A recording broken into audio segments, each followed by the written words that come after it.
Mirador, l'instant vérité sur la gouvernance, sur comment chaque franc du contribuable guinéen est dépensé. Mirador, tout sur les dessous des cartes politiques sous les tropiques en Guinée. Aboubacar Diallo. À présent, donc, on s'intéresse aux conditions de prise en charge au sein du centre d'hémodialyse et donc de Donka. Et puis, en ce moment, donc, on apprend que les patients, donc ceux souffrant d'insuffisance rénale, donc, qui sont reçus dans ce centre-là, sont confrontés à de nombreuses difficultés en termes de prise en charge, tout comme les médecins d'ailleurs. Sur ce plateau, pour en parler, M. Amadou Oumar Kondé, il est le président de l'association nationale l'association plutôt des hémodialysés et transplantés de Guinée, accompagné du docteur Abou Tolno, néphrologue en mémoire au Centre national d'hémodialyse de Donka. Tous les deux sont nos invités en ce jeudi. Bonjour, docteur Tolno. Bonjour, monsieur. Bienvenue. Merci beaucoup. Bonjour, monsieur Alpha Oumar Kondé. Amadou Oumar Kondé, bonjour. Amadou Oumar Kondé plutôt. Bonjour, monsieur Diallo. Bienvenue. Oui. Mohamed, ça fait, cela fait plusieurs fois que vous avez sonné l'alerte du côté du centre d'hémodialyse de Donka. La situation semble aller de mal en pis de ce côté. Évidemment, la situation va de mal en pis. C'est une véritable catastrophe au centre d'hémodialyse. D'abord, il faut rappeler à nos auditeurs que lorsqu'on sonnait l'alerte, ils ont cru que c'était un acharnement contre le professeur Kaba, mais aujourd'hui la situation est autre chose. C'est des morts régulièrement dans ce centre que M. Amadou va nous confirmer. Amadou Oumar Kondé va nous confirmer. Alors, M. Amadou Oumar Kondé, pour nos auditeurs, qu'est-ce qu'un hémodialysé d'abord, avant de commencer? Un hémodialysé sous l'autorisation, bien sûr, l'autorisation de docteur Tolno. Docteur Tolno, qui est le spécialiste.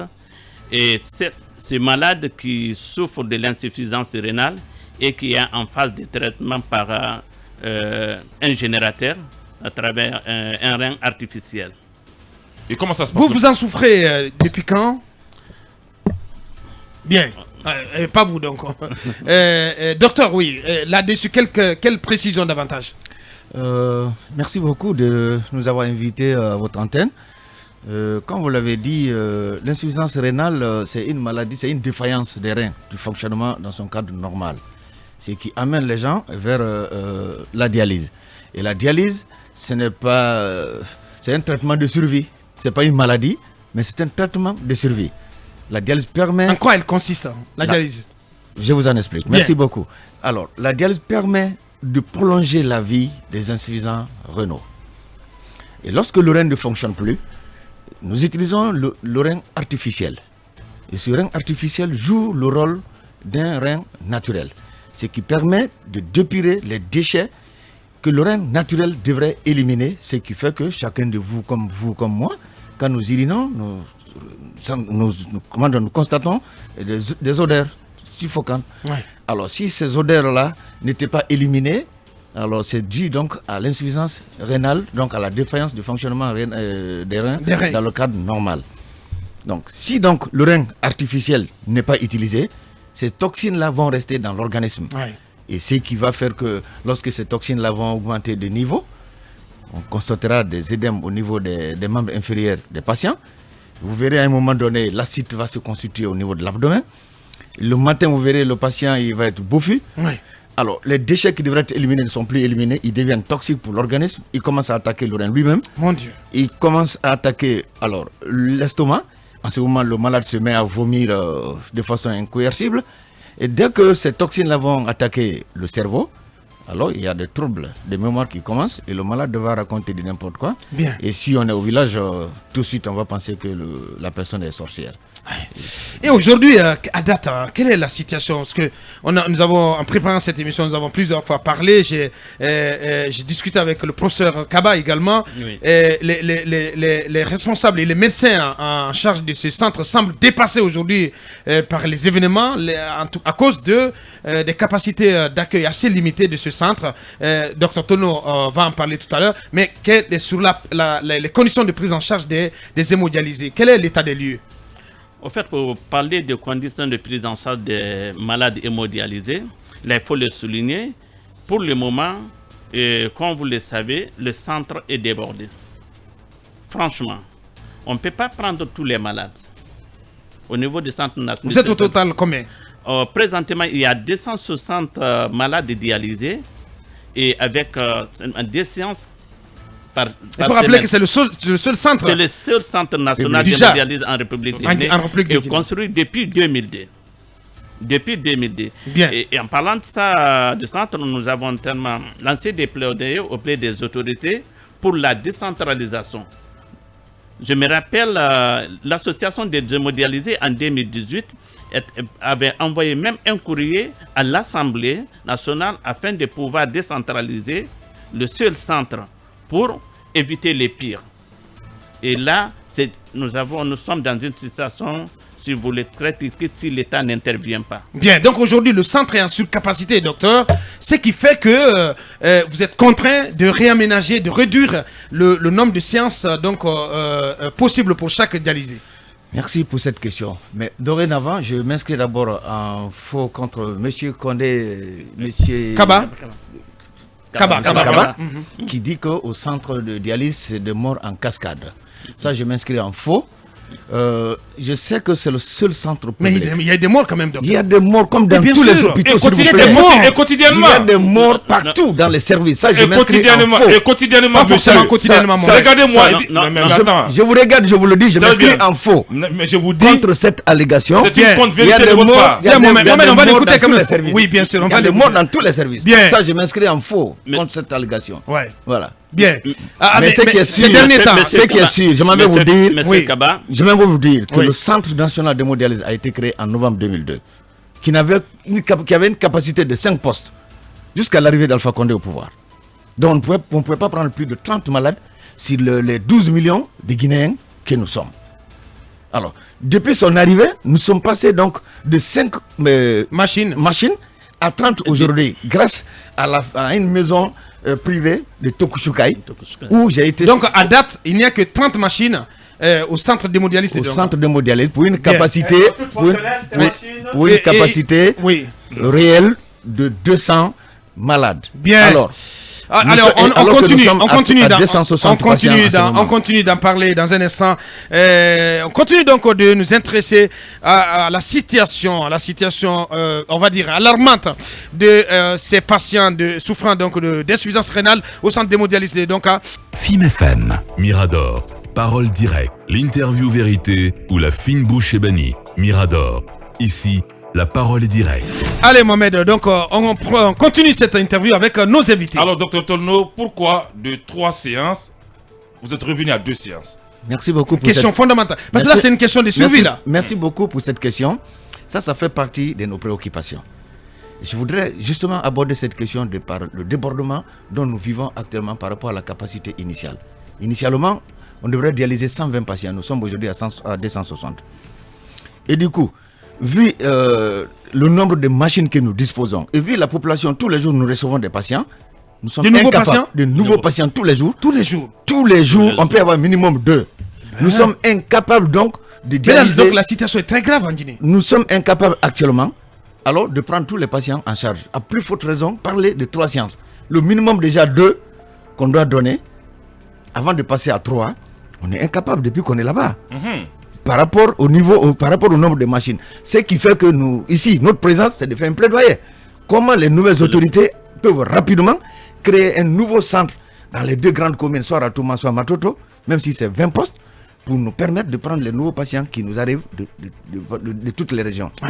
Et sinon, conséquences, sinon, sous excusez-moi, traitement. Ouais. comment Il va y rapidement, répondre. Ouais, je vais on va répondre. le laisser continuer. Ouais. Sinon, rapidement, comment il faut créer dans les 4 régions naturelles ne reste qu'une unité de dialyse pour nous permettre d'avoir des services de proximité. Aujourd'hui, les gens quittent Zérekore, quittent Kankan, ils sont là.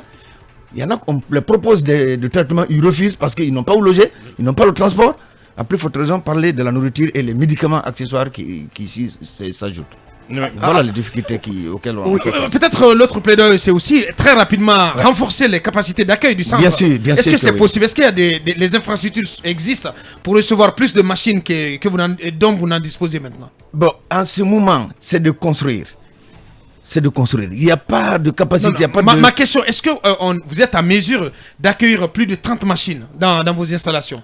Dans nos installations actuelles, non, c'est pas possible. C'est pour pas cela, possible. Non, c'est pour cela que nous demandons à ce qu'il y ait. C'est grave. C'est très grave. Très alors. grave. c'est pas possible. Nous étions à 5 postes. Avec l'arrivée d'Alpha Condé, il y a eu l'extension. On nous a construit un bâtiment R+2 qui nous a permis d'avoir 15 autres postes. Ce qui fait que nous sommes passés de 5 à 30. Mais on ne peut pas regrouper tous les Guinéens à Conakry. C'est pas possible. Mais la première dame vous a offert des équipements. Où en sommes-nous? Les équipements, oui, offerts par l'ex-première dame, Adja Diané Condé. Non. Mais je ne peux même pas parler de cela parce que ce sont des machines qui étaient complètement... machines défectueuses, ouais. On a toujours demandé aux autorités guinéennes. C'est des machines mortes. Donc, nous avons des techniciens ailleurs qui peuvent d'abord vérifier la fonctionnalité de ces appareils avant de les envoyer. Moi, je ne vais pas m'aventurer sur ces dossiers. Les conséquences, il posait la question sur les conséquences. Les conséquences de ce sous-traitement, puisque ça c'est un sous-traitement, 2 sur 3. Et vous parlez de 30 machines. Nous, on envoie des reporters un jour, on nous a trompés parce que les 30 machines ne sont pas toutes fonctionnelles. Tout à fait. Mais arrivé sur les lieux, les responsables ont fait semblant d'allumer tout pour nous tromper. Et pourtant, après, on nous a fait comprendre que ça ne marche pas. Et qu'est-ce qui se passe? D'abord, sur les conséquences de la réduction du nombre de séances par dialysé. Merci beaucoup. Je commence donc par la conséquence. Oui. C'est que si, dans les conditions normales, un dialysé doit bénéficier de 12 heures d'épuration extra-rénale par semaine, ce qui fait les 3 séances de 4 heures. Alors, si ils reçoivent les 2 heures, c'est bien, ils peuvent tenir. Mais le mieux serait d'avoir les 3. La conséquence, c'est quoi? Si vous n'épurez pas chaque 2 jours, il y aura toujours le renouvellement d'accumulation. Comme si on vous dit, vous n'urinez pas 3 jours. Donc les toxines vont s'accumuler. Effectivement. Donc les conséquences sont énormes. D'accord? Et c'est pour cela que nous faisons ce plaidoyer. Effectivement, qu'il y ait plus de centres. Nous pourrons en ce moment donner plus de séances de dialyse aux patients. Mais en ce moment, notre souci, comment ceux qui sont avec nous, comment il faut les maintenir? Parce que le problème, je pense que vous allez le confirmer ici, notamment M. Amadou Oumar Condé, les frais de dialyse dans ce centre public ne dépassent même pas 25 000. Mais alors que, ce qui est pire, cabinet, c'est que dans les cliniques privées, c'est 1 million par séance. Je peux aussi expliquer cela. Mais c'est très grave. Non, je peux expliquer cela. Mais ça c'est indéfendable. Non, mais il faut que le ministère, quand même, essaie de réglementer un tout petit peu cela. Retenez que la différence des 975 000, c'est l'État qui paye. C'est l'État qui subventionne. Ce qui fait que le centre public, on ne peut pas facturer les patients à 1 million. 25 000, c'est pour permettre au personnel que nous sommes d'avoir un minimum pour travailler. Je vous apprends qu'au début de ce centre, on n'était que 7 personnes qui y travaillaient. Mais 1 million quand même. Aujourd'hui, nous sommes à une 60aine et la plupart, plus de la 50aine sont contractuels. Oui. Et comment il faut que les gens là se déplacent pour venir soigner? Par quel moyen on va faire? Donc on parlera même de la subvention par rapport à ça qui n'est pas régulière. Bien, alors sur l'autre question de... Les machines, vous parlez de 30, mais... Est-ce que toutes les 30 machines sont fonctionnelles? Merci beaucoup pour cette question. Vous avez dit tout à l'heure qu'on vous a trompé. Ça, je m'inscris aussi en faux, on ne vous a pas trompé. Vous pouvez aujourd'hui, après ici, aller avec... Non, mais je dis, après ici, on peut aller ensemble. Vous allez trouver des machines, les patients sous dialyse. En ce moment, vous ne direz pas qu'on a allumé simplement pour vous tromper. Je sais qu'il y a des machines qui sont en panne. Même vos appareils là peuvent tomber en panne. C'est technique, messieurs. Mais on a des techniciens, on a besoin de les former pour les mises à jour. On a besoin de pièces de rechange. À chaque fois que ces machines tombent en panne, comment les réparer pour continuer? Effectivement. Ah non, c'est des machines qui travaillent 24 heures sur 24. Donc à date, toutes les 30 sont fonctionnelles. Mais j'avoue que si les 30 aujourd'hui, nous avons 25 qui sont opérationnels. Opérationnels. Bien. Non, mais je reprends la question. Il parle de possibilité que les machines tombent en panne quand même. Ça aussi, vous l'acceptez, mon maître. M. Kaba, reconnaissons quand même tout appareil qui travaille, c'est fatigue. Il tombe en panne. Les machines sont utilisées 24... Bon, suivant les 3 cas de séances par jour. Donc, les machines sont surexploitées. Les machines sont surexploitées. Pourquoi? Parce qu'il n'y a pas un nombre suffisant. C'est ça, c'est pourquoi notre plaidoyer. Bien. C'est l'objectif de notre présence chez vous. À Kumba, combien coûte une machine? C'est une très bonne question. Une machine de dialyse, un générateur, il coûte combien? La machine peut coûter dans l'ordre de 200 millions environ. Je n'ai pas une idée fixe. Mais une seule machine? Bien sûr. 200 millions. Les machines varient, c'est comme les téléphones. C'est selon les qualités. Mais ça peut varier jusqu'à 200 millions minimum. 20 millions. À peu près. Oui, quelqu'un me parlait de 1500 euros. Non. Ah non. C'est pas possible. Ah non, s'il vous plaît. Ah non. Dernière question avec vous. C'est de la blague, ça. Bien. Mais docteur et monsieur Condé, oui. Vous faites une sensibilisation afin que les citoyens comprennent un peu la problématique de l'hémodialyse. Mais moi, je suis quand même sur ma faim. Je ne sais pas, vous ne m'avez pas dit combien de reins j'ai en tant qu'humain. Qu'est-ce que je dois faire pour ne pas les écraser, pour les protéger? Est-ce que je dois fumer beaucoup pour garder mes reins? Est-ce que je dois prendre beaucoup de vodka pour garder mes reins? Je n'en sais pas. Bien. Parce que je suppose que si vous faites une sensibilisation, il faut quand même dire aux uns et aux autres qu'est-ce que vous ne devez pas faire pour ne pas affecter vos reins. Bien. Moi, j'aimerais bien vous entendre sur cet aspect-là. Vos conseils. Et aussi savoir quelles sont les précautions à prendre pour me permettre de ne pas être obligé chaque semaine à subir 3 ou 4 fois des décharges électriques dans mon corps. Bien. Très rapidement, 2 minutes. Merci beaucoup pour cette question. Ça fait partie d'un de nos volets alors de fonctionnement. Ça, c'est la sensibilisation, c'est la prévention au fait. Cette prévention permet de réduire le nombre de personnes à recevoir en centre de dialyse. Alors, pour commencer Même par s'il n'y a pas beaucoup de communication quand même venant de votre, si de votre centre. on le fait, mais c'est des médias qui ne nous accompagnent pas. C'est des médias qui nous accompagnent. Comment les médias peuvent vous accompagner? Vous n'êtes jamais adressé aux médias. Nous le ferons désormais. Mais bien sûr. Nous le ferons désormais. Parce que la question d'Akouma, elle est très importante. Je reviens sur la question. Bien. Excusez-moi, M. Condé. Oui. Alors, pour vous dire que chaque individu dispose de 2 reins. Il y en a qui peuvent naître avec un, mais ils sont rares. Alors, mais une fois que les reins sont défaillants, tous les 2 sont atteints. Et ce qui fait que nous mettons les gens en dialyse. Ils ne peuvent plus fonctionner. Alors, pour éviter justement comment conserver... La destruction des reins. Voilà, comment conserver, n'est-ce pas, les reins? Est-ce que les 2 reins fonctionnent ensemble ou bien l'un fonctionne et l'autre attend? Les 2 fonctionnent ensemble. D'accord. Il peut y avoir des maladies où un fonctionne, l'autre ne fonctionne pas. Ouais. Mais ça, c'est aussi d'autres particularités. Mais lorsque l'insuffisance rénale, elle est là, c'est les 2 qui ne fonctionnent plus. Bien.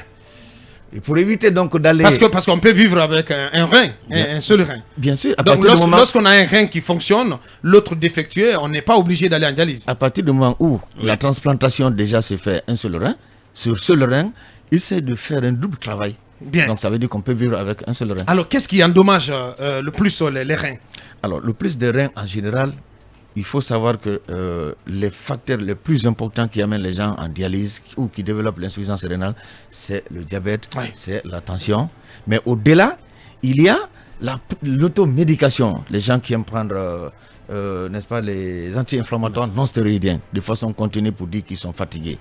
Et ce sont des produits à élimination rénale. Donc, ils endommagent dangereusement les reins. La consommation de la viande aussi, la viande rouge.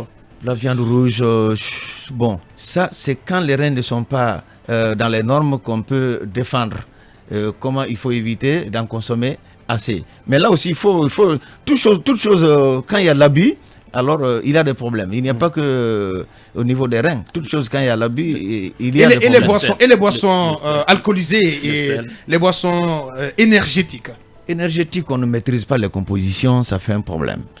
Donc il est important de faire le choix dans les boissons. Parce que chez nous, on n'a pas un service de contrôle de qualité pour dire que telle boisson, telle boisson est dangereuse ou non. J'espère que l'office ne vous écoute pas. Même s'ils m'écoutent, ils peuvent me dire le contraire parce que nous voyons sur le marché plusieurs types de boissons aujourd'hui dont nous ne maîtrisons pas. Alors, les boissons énergétiques contiennent de la taurine. Je ne suis pas chimiste, excusez-moi si je commettais des erreurs. Contiennent de la taurine et cette taurine me semble être beaucoup plus extractable dans les urines de cochon. Bon, ça, je n'ai aucune idée. Donc, moi, je ne peux pas. Je ne maîtrise pas votre question. Bien, on n'a plus que 2 minutes. Voilà. Peut-être pour terminer, monsieur Condé, votre plaidoyer, votre message à l'endroit du colonel Mamadi Doumbouya et de toutes les autorités de la transition en ce moment. Ok, si son excellence... Approchez-vous du micro. Si mon excellence... L'heure est grave. Son excellence, le colonel Mamadi Doumbouya, président de la République, m'écoute ce matin. Déjà, l'association des hémodialysés transplantes de Guinée lui ont envoyé un courrier. Je suis sûr que ce n'est pas arrivé à son niveau, mais ça va arriver sûrement. Donc, ce que nous demandons aux autorités, c'est d'assurer aux malades de Guinée les 3 séances de dialyse par semaine. Et puis, la fourniture continue des produits, des kits de dialyse et les produits pharmaceutiques pour tous les malades. Aussi, surtout, la décentralisation, vu que le seul centre de Donka est débordé, les médecins essayent de faire le mieux d'eux-mêmes, mais au-delà de nos possibilités, on ne peut rien. Donc, de décentraliser, ce ne serait-ce que pour ce débit-là, dans certaines communes de la capitale, et penser aux autres régions. Aussi, la fistule, la prise en charge de la fistule artério-veineuse pour les malades, parce que ça coûte beaucoup, il faut faire venir un chirurgien d'ailleurs, étant donné qu'on peut former nos chirurgiens sur place, nos chirurgiens, les envoyer dans des pays différents, les former et revenir être au service de la nation. Nous lui demandons aussi vraiment de nous aider à avoir une ambulance médicalisée et le minibus pour chaque centre. À ce niveau, il faut souligner qu'il y a un souci majeur. Par le passé, certains de nos malades ont été vraiment agressés en cours de route, en quittant chez eux pour venir se faire dialyser. Ouais. Et malheureusement, ils ont trouvé la mort dedans. Et si on a un minibus avec... Parce qu'il y a des patients qui sont programmés très très tôt le matin. Très tôt. Ouais. Donc ils viennent avec leur sac, les gens pensent qu'il y a tout dedans. C'est l'air drap qui est là et voilà. Donc vraiment c'est un plaidoyer que nous lançons. Et aussi au niveau de chaque centre, nous aider à avoir un laboratoire pour les analyses. Parce que si les analyses ne sont pas faites, même si les médecins veulent faire mieux, une maladie qui n'est pas aussi bien diagnostiquée à temps peut avoir des causes qui peuvent être vraiment néfastes pour les malades. Bien. Aussi, oui, la formation des chirurgiens, comme je l'ai dit, est passée à la loi pour la transplantation rénale afin d'une étude, ça c'est pour le futur, afin d'adopter cette loi pour la transplantation rénale, parce qu'ils ont besoin de vivre et de bien vivre comme tous les autres. Il nous reste 4 minutes avant d'aller à la pause. Mohamed, avant de poser votre question, j'aimerais que le docteur réponde à cette question qui revient sur le fait, sur les facteurs qui peuvent causer donc, la destruction des reins. Est-ce que le fait de garder pendant longtemps les urines, est-ce que ça endommage les reins?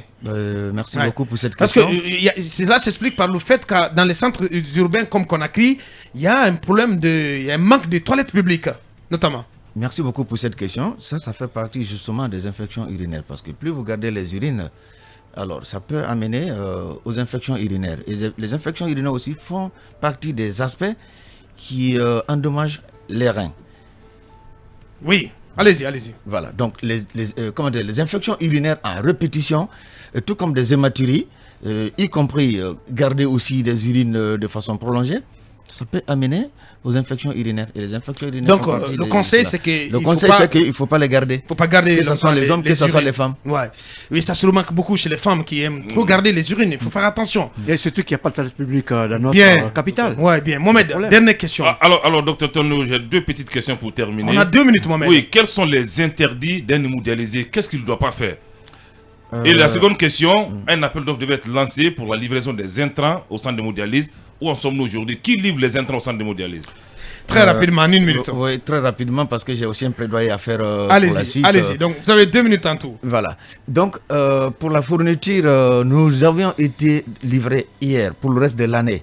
Notre préoccupation maintenant, c'est comment être livré pour 2022.